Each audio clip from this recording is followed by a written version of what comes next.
Oh, thank you. Hey, Julius, while we're getting ready to get started, I see you're there. Could we check your audio real quick to see if we can get that working? If you could like step up to the mic if you're listening. Huh? Oh, okay. Julius had audio issues in HomeNet. Huh?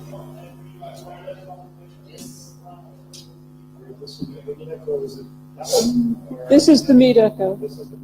See the big red button? Yes.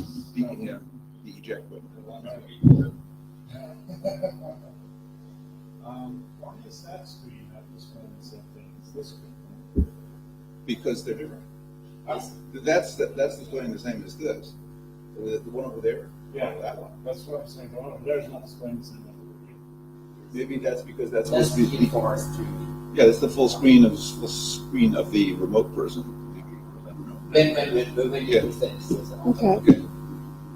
So how do you know that? I'm not sure what's the control. Oh, they control remotely. Okay. Hmm. Okie dokie. Well, we're supposed to start. You're supposed to have started 1 minute ago. So it should be. So it's, I guess, Russ is here. Is Russ waiting? No, I don't see Russ. Whatever. I guess It's kind of a little bit on the upward hour side for Russ. it's true. I guess.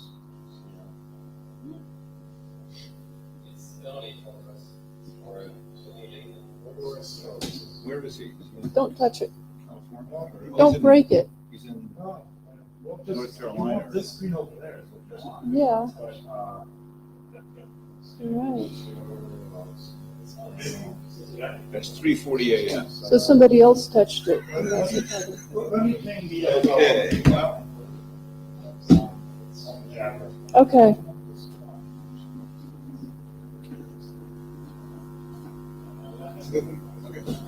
Yeah, but Meet Echo is the problem.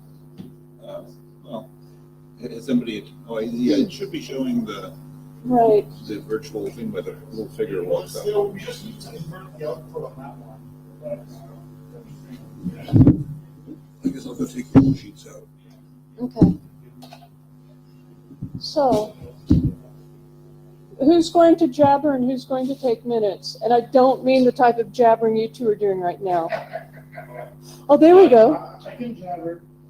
Okay. Well, we know that, but are you willing to scribe? Okay.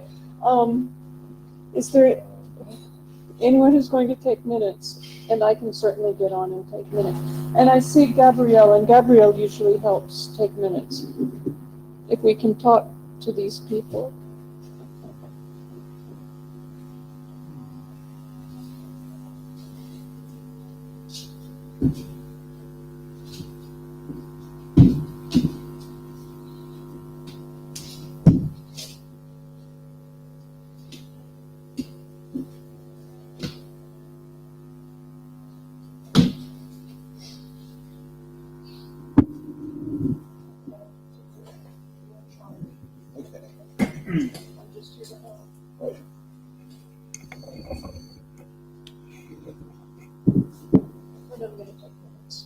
Good.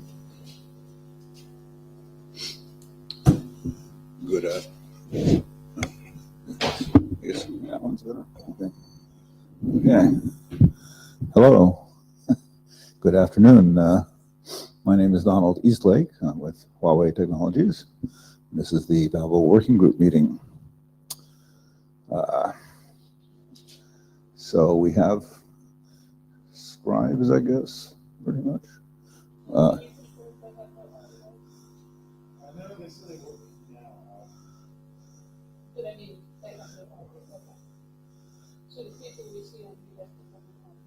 Okay, there's a few technical problems. Can they hear us? Okay. Okay. Yes, if the mics are turned off, then probably no sound goes through to remote sites. Yeah, the game may need to be done. Yeah, that's fine. Yeah.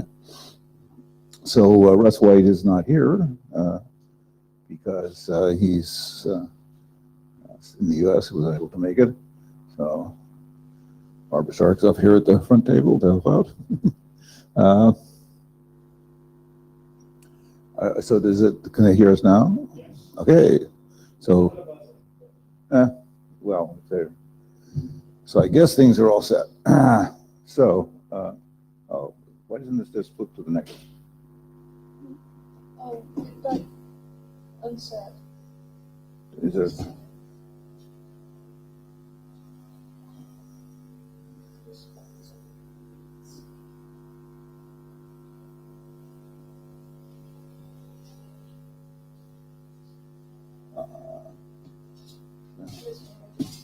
Usually some buttons over the right. Put it off. Yeah. Oh, I can just. That's it. You got it. Okay. Well, I can move forward. I can move backwards. Okay. Well, it's. Just don't. Oh, I guess I can try using the control. Yeah. Okay. Sorry about that. Note well. You've probably seen this before. You're operating under the IETF IPR rules, so things you contribute if you're aware of IPR and so forth. You need to disclose that, and just basically need to go look at these PCPs to get the full rules. Needless to say, this meeting is being recorded also. Just a general, oh, this is not, oh, well, that's okay, I guess. Document reviews, document quality relies on reviews. If you can, please help review the documents in the working group. We'll probably go over the document status a little bit more thoroughly than usual at this meeting. And if you do that and you have a document, then people will probably review your document. I did modify this slide to also have something on here reminding people that the boilerplate concerning requirements language, the capitalized musts and shoulds and mays and things like that, that language in draft should be updated to refer to RFC 8174 as well as RFC 2119. So I think most of the ones in this working group have been updated like that, but it's possible that they haven't all been. So this is the proposed agenda. We're right at the beginning to get things set up, and we'll go over status and milestones, the Babel information model, the Yang model, which we have a preliminary Yang model, changes to the Babel DTLS draft recently, and the general Babel protocol status, and then a wrap up at the end. Does anybody have a problem with this agenda? I want to add or delete things or change things around? Okay.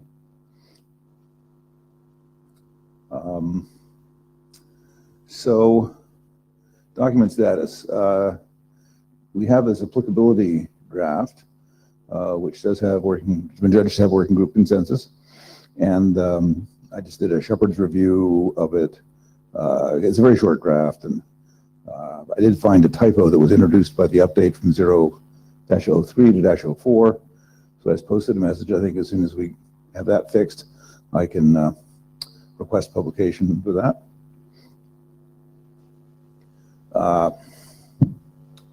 I guess, so for program from this, yeah, I was going to go look at things a little more. Well, can I get out of? Yeah, push that same button with the arrow. Okay. Uh-huh. So. And then you've got all the tabs lined up for the presentations. But I wanted to display a web page. Oh, just open up a new tab. Okay. Not like You know, put the plus sign on the top right. okay. Yeah, that one. Okay.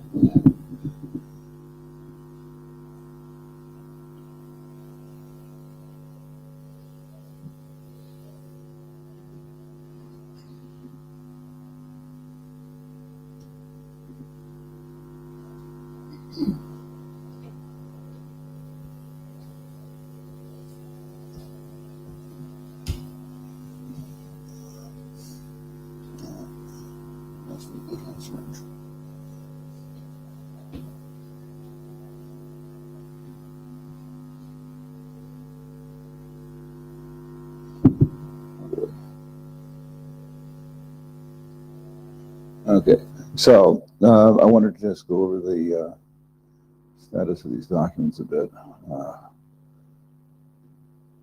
Using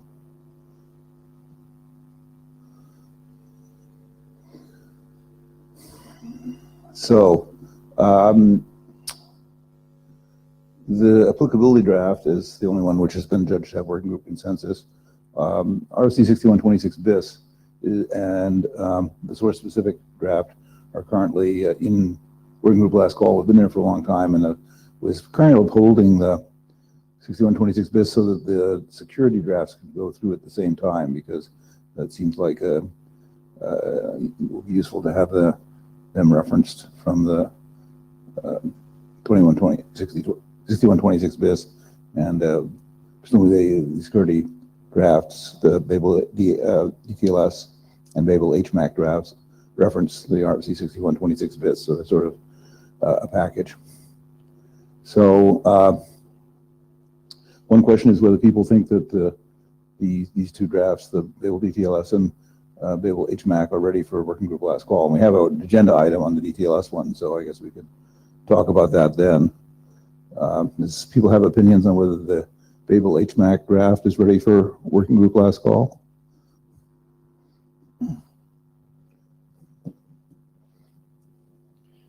David Skenazy, Google. I think the document is in great shape, and in my opinion, it is ready for working group last call.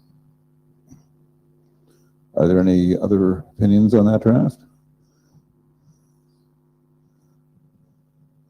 Okay. So I'll probably start a working group last call on that later today. I plan to do a document shepherd's review on the source specific draft.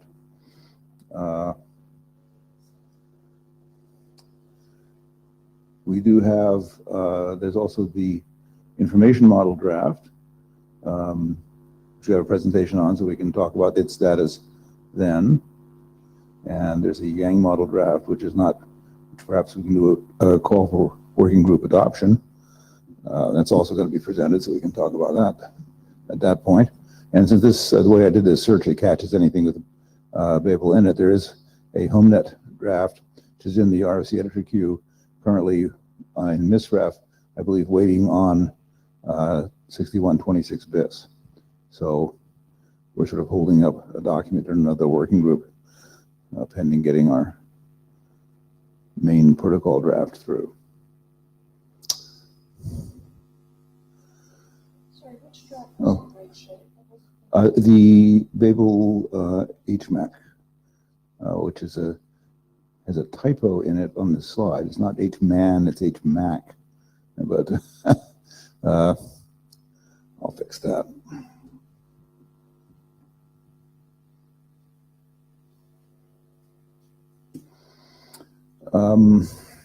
Okay. Yes, it's been asserted it's ready to have a working group last call done. And if that's incorrect, the working group last call should reveal that, so to speak, and we can fix whatever problems are found. Yeah.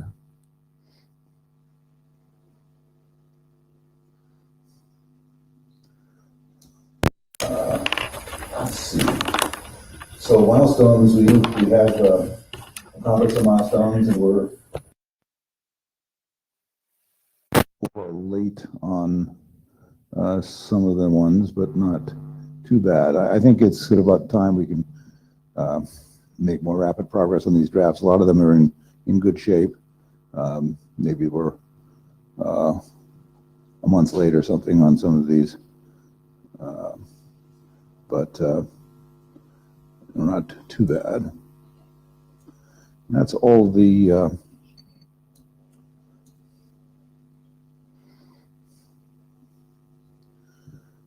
slides in this deck, so I guess the next, what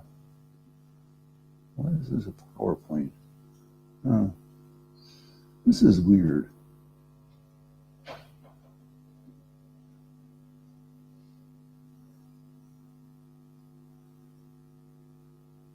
would have sworn I uploaded. Oh, well, anyway.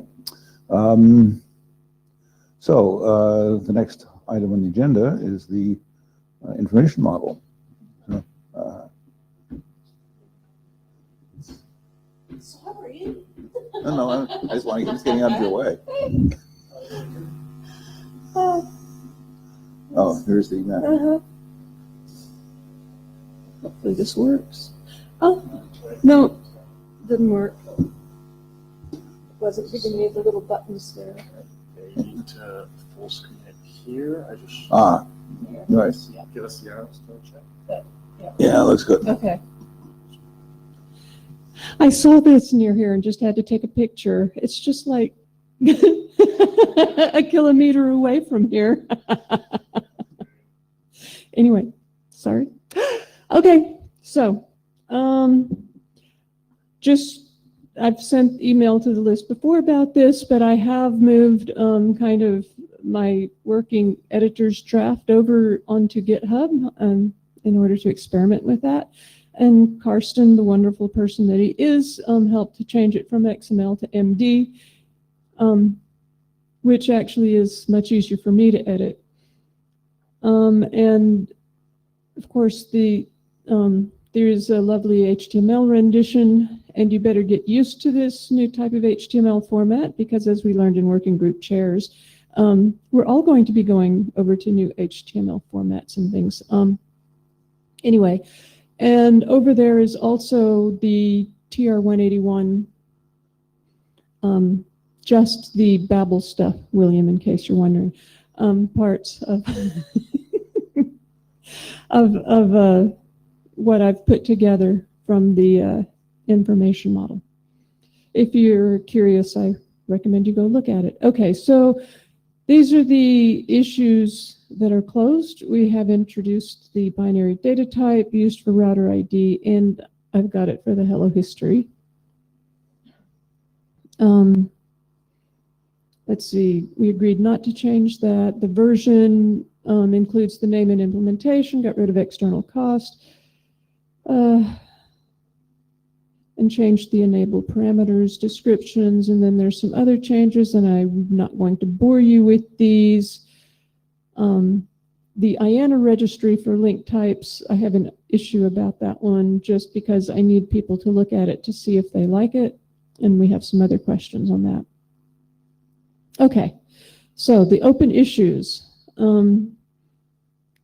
Please review the IANA consideration section because I did create a link type registry as we discussed in the last Montreal face-to-face. I did receive a comment from Karsten asking me, so why did you make the bullets normative and not the A, B, and F? And so if anyone else has thoughts on this, please feel free to, and I'll probably take these issues to the list as well, one by one, to see if we can get some closure on them. Now, the other question I had in looking at the lovely work Mahesh did was whether we need to go ahead and add more link types now for things like Mocha and G.HN and all sorts of other types. Nobody's rushing to say anything. Okay, so I'll just go through this. Next open issue is dealing with, oh, look. Who is it, Julius? Yes. Oh, you want me? Oh, I can do it. You're on, Julius. You better have audio. Let's see, this time it's good. No. Can you hear me? Sure. Can you hear me? People on Mika Echo can hear me. I see. This is a characteristic of Linux in general. I'm No? going to have to like put together a kitty and collect money to get him a new machine so he can have audio. Okay, some people can hear me, others Thank you, cannot. religious. Is that correct? No. I'm sorry, Julius, we can't hear you. You're going to have to jabber again.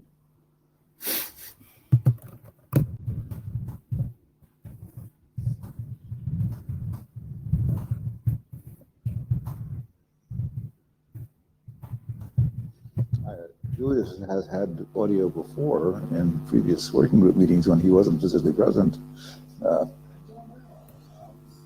He's managed to get it to work sometimes, but this is a frequent occurrence. Okay. We can That see doesn't you. mean audio. Can we hear you? Try saying Can you hear me now? Audio. All right, I'll relay. Julius says, I'd be in favor of adding link types as needed, not in bulk. As what? Not in Not bulk? in both. Link types, only adding them as needed, As not needed. just in bulk at the start. Okay. Is there any other view? Does anyone else have an opinion? I mean, I guess adding them as needed seems reasonable, but if there's oh, Well, aren't they lucky? You better watch your language.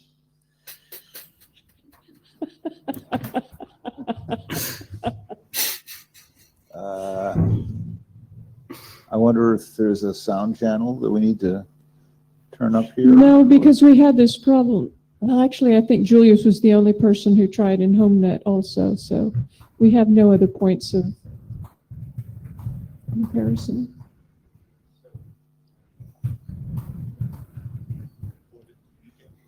Yeah, we reported on the Java already. Oh, here's mute echo. Okay, while we're trying to get Julius fixed, It's very hard to fix, Julius. wow. I think we can hear you, Julius. Stop laughing and say something. Okay, Yes. can you hear me now? Yes. Yeah. So, okay, I don't see why in the implementation we would have any other link types. Sorry, say So that. Oh. I'm afraid that you're trying to export in the information model something that the implementation does not need to know about. The details between the different kinds of power line, Ethernet, and so on are just not relevant to the implementation. So I'm a little bit cautious about adding so many different link types unless they actually appear as needed from an implementation point of view.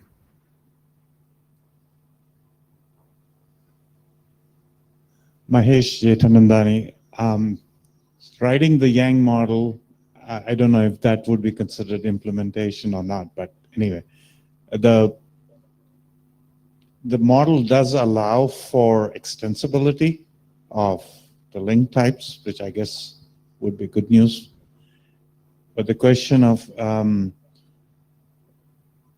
I didn't quite understand, Julius, when you said that it's not, the definition of those link types is not relevant for implementation. My thought would be that the management system at least would need to know what link types are supported by the system for it to be able to configure it on the interfaces. But maybe I don't understand. So yeah, I think we're not. So right now we have link types in Babel because Babel uses different metrics on different link types. Okay, so Babel is a routing protocol, and what it knows about is the information that it needs in order to do routing. Babel does not need to know what exact kind of interface it is. It needs to know whether it's a tunnel, whether it's a wireless interface or a wired interface. So are we here trying to put more information in the information model or in the Yang model than Babel actually needs to have in order to do proper routing? Okay, I'd be in favor of having the information model reflect what Babel already knows and needs to know. So let me ask, so would it be accurate that if it would result in a different calculation algorithm, then we would need a different link type defined? Yeah, exactly. Okay. David Skenazy, Google. So not a very strong opinion. I don't feel strongly either way, but having that information available to things that query it, even though it doesn't impact the routing protocol, isn't absurd to me. So having it in there as an optional thing doesn't hurt my mind, but I really don't feel strongly about this. Mahesh again. So if there is if the link type is not actually used by Babel itself, the question in my mind is, in the information model, we have this parameter that says, on this interface, this is the link type that is defined. So are we suggesting that that's optional to set and that it's okay if it's not set? Is that the... No, I think what we're saying is that there will be a link type associated with every interface, but the set of link types that we need to be able to associate with interfaces does not need to be a large set. That is, we only need to have very gross definition categories of link types rather than really specific understanding of the physical link type. William Lupton, Broadband Forum. Sorry, I haven't read the draft. But actually, following on from what you just said, Barbara, I mean, when Julius explained what the link type's used for, it made me think that what really is maybe needed in the model is not really a link type, but some sort of enumeration that indicates the the input to the algorithm that doesn't necessarily have to be directly associated with the link type. Well, we also have the metric computation algorithm. Okay. And to the point about actually needing to know what the specific link type is, surely that information is available somewhere in the model on the device. I mean, it seems to me the actual physical link type is a sort of a layer 2 concept that probably, if it was put explicitly into the Babel information model, would actually be duplicate information. I mean, like you've got an interface stack. Surely the interface stack, if you've got a given interface, you've got the information to find out what the physical link type is, and that's probably the right way to find out what the physical link type is. Can I take this one? Go right ahead. Can I take this one, Barbara? So actually what is underlying the algorithm are a number of parameters, like whether you're doing link quality estimation, whether you're doing RTT sensitive routing, and so on. But what we have found is that those are not understandable by the users. So we are actually encapsulating a set of algorithm parameters into the link type because that's something that the users understand. So let me summarize. We do use the link type, and therefore it's good to be able to report the link type, but the link type is not necessarily the same as the physical link type, which, since we have a reference to the interface, we know the physical nature based on the information, the interface modeling that exists elsewhere. So that's already known, and what we really just need is what Babel considers to be this gross high-level link type that it associates with this particular interface. And so kind of what we have right now with the 4 enumerated values is good, and we should leave it there until we discover we find something else we need. Yes. Look, he nodded. Okay. And didn't nod off, just nodded. And Julius, I have to apologize for having accused you of being the cause of your audio issues. I was so wrong. That's okay, I can forgive you that. Okay. And I'm going to take the ABNF question to the list because that kind of came from Karsten, who's not here. Int. Yeah. So what the current information model thing is too fuzzy. I've noticed that everything we have that is an int is actually a 16-bit unsigned integer. And so I'm going to suggest that we change int to an unsigned integer data type. And the question I have is, should we also, while we're at it, restrict it to 16 bits, or does that even matter at the information model level? Because if we well, if we don't mention that it's 16-bit, we do need to mention that the max value is 2 to the 16th, which brings up the additional question of, there's lots of mentions of infinity, which came from the 6126 bis, which my understanding is infinity is actually just hex FFFF.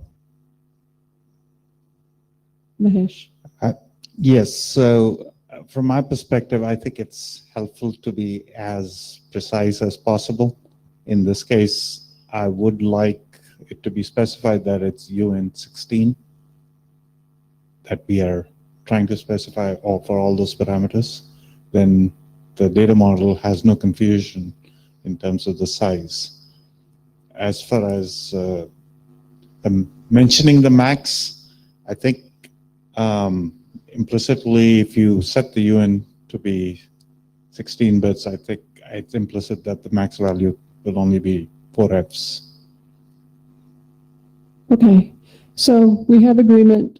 We will change from int to uint, and definitely one way or another, the maximum is 2 to the 16th for all of these. Yes. Oh, fine. No, 2 to the 16th. William, behave. No, it's 2 to the 16th minus 1. You know, the open parenthesis. Let's see.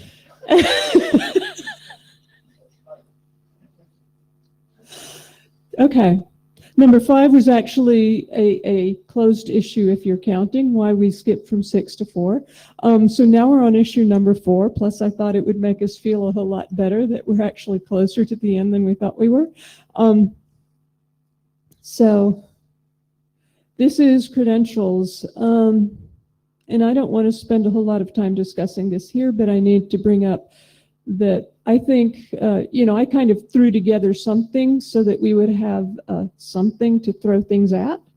Now that we have the HMAC draft and we have the DTLS draft and we're proceeding with both of those, I want to change what I've got to actually be a model for an HMAC shared key credential and DTLS X509 credential, and just manage those specific things rather than this blobby credential thing. Does anyone have an objection to that?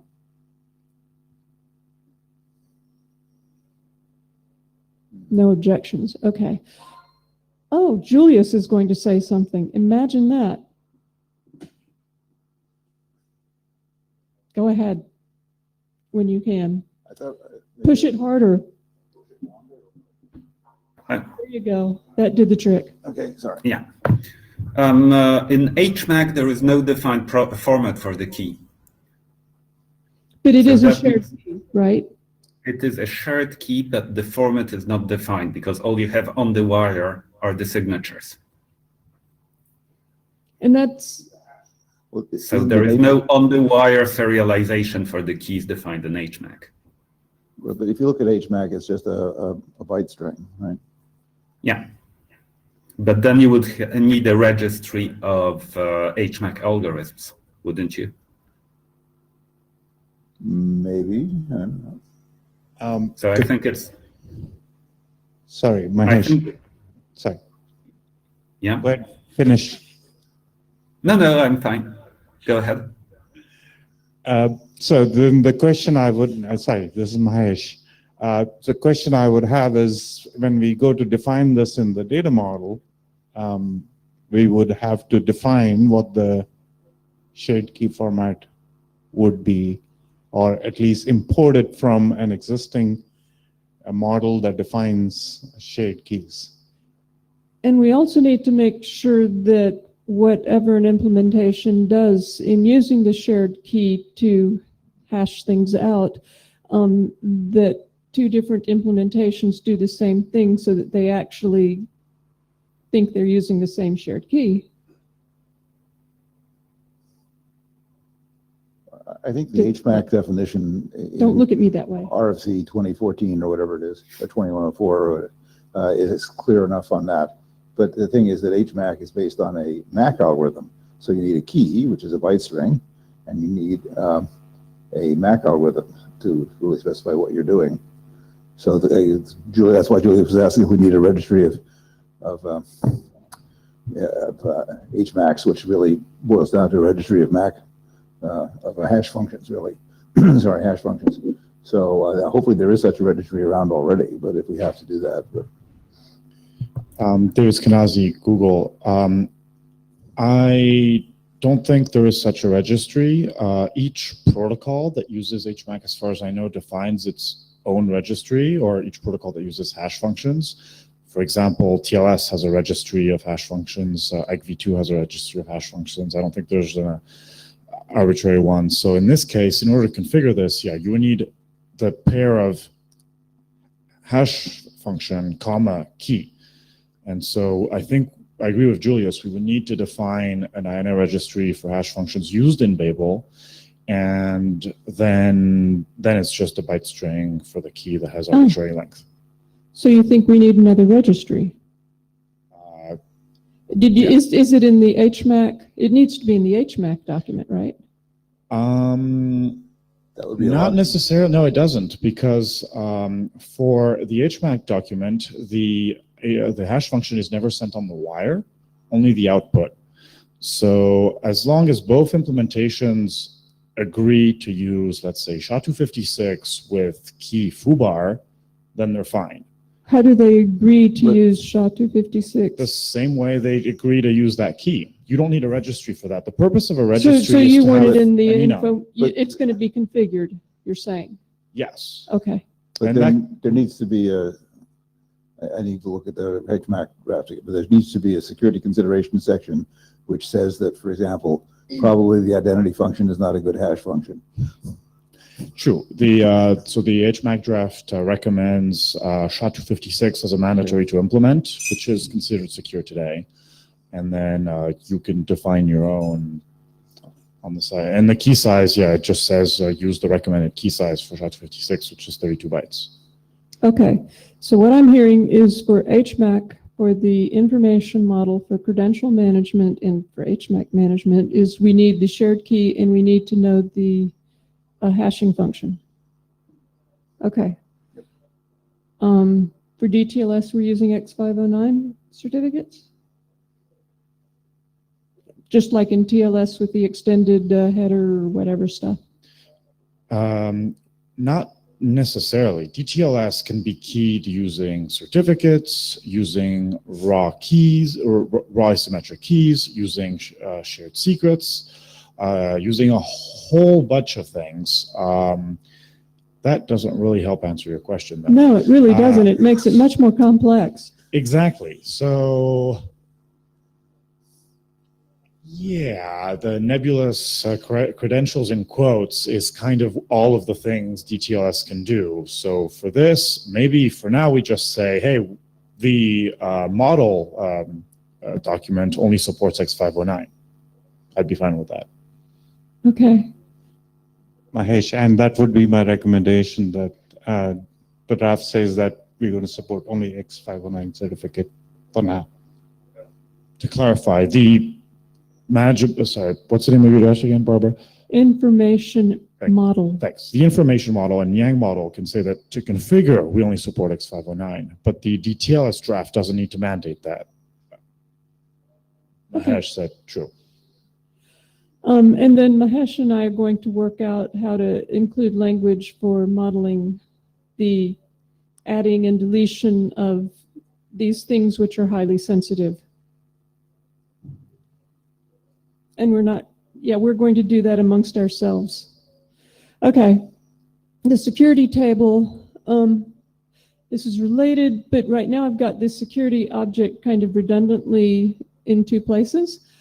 And feedback I've got from Broadband Farm is it would be nice if we only had it in one place, and it is actually possible to put it in one place by simply, if it refers only to a specific interface, then you simply have an interface reference within the object, and then we only need one object, and that really kind of simplifies things. Yeah. Anything? Nope. Okay, good. I'm going to consider that one closed. I'm going to do that. Okay, statistics. We have discussed statistics in the past. Do we want to add statistics? This is kind of these statistics I think we can add. Does anyone have thoughts? No thoughts whatsoever? Oh, that's really scary. Adding some statistics seems a good idea to me. But, Yeah, Mahesh, I would absolutely agree that I think it would be good to include at least some basic amount of statistics. It's Barbara's cursing me to give an opinion, David Skenazy. Yeah, no, stats sound fine as something that's optional. I would imagine some very lightweight implementations might not want to collect stats. So as long as it's optional, I think it's a really good idea. Okay, and these are kind of the small set of stats that I would define. You can see the list. Okay, I'm going to try and put that in. Logs is the last thing, and Mahesh and I actually had a discussion about logs since we kind of do logs differently in Yang versus TR 181. And we're going to try to work it out amongst ourselves. But basically, I really dislike the way we currently have the logs modeled, and I'm going to change it. Because what we have is this weird thing where it's actually in the information model. And anyway, so if it's okay with you guys, I'm just going to work it out with Mahesh. Which means, by the way, Mahesh is now going to be an author of the information model. woohoo. Right? Okay, so my next step, I'm going to update a revision, and some of these I need to send out to the list, like the ABNF question. We're going to be updating the data models, and then the next question is when will we start WGLC, and I'm thinking maybe in the new year, maybe if we could do it maybe February-ish. Well, I think if we have Towards these the issues beginning? resolved and a new version posted, we can do it then. I don't know. If we have the issues resolved, okay. It could be sooner. But we've got some holiday plans and things, Okay. so Okay. I think the goal is going to be sort of towards the beginning of the new year. I'd actually like to have WGLC completed before the broadband March meeting, which is a week before the IETF March meeting. Okay. So that's a goal. Okay, and I think, yeah, I just had some backup stuff in case people had questions about some of the IANA considerations, but nobody really did, so I don't need the backup slides. Okay, thank you for your presentation. I don't think anybody has any questions that didn't come up during it. So next we have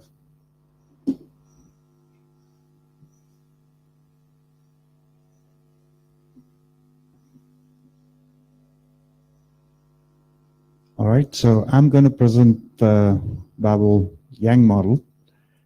My partner in crime is going to be Barbara. If there are any questions related to the model, you can point to me. As anything related to the Babel protocol itself, I would highly recommend talk to Barbara. Well, the motivation, mainly IETF wants a Yang model for pretty much any protocol that's defined. So this particular version of the model was based on 02. 03 was published after this draft had already been posted.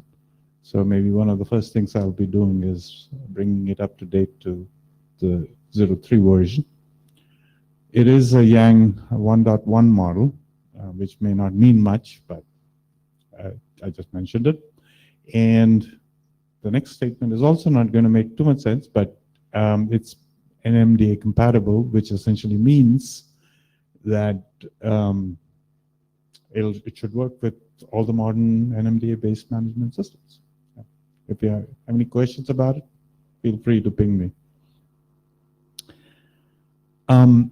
So the tree diagram, which is how Yang hierarchy is generally represented, this is subject to change. As I said, I think Barbara and I have a few things we need to sort out. So, but what you basically are seeing is a structure that's very, very similar to the information model.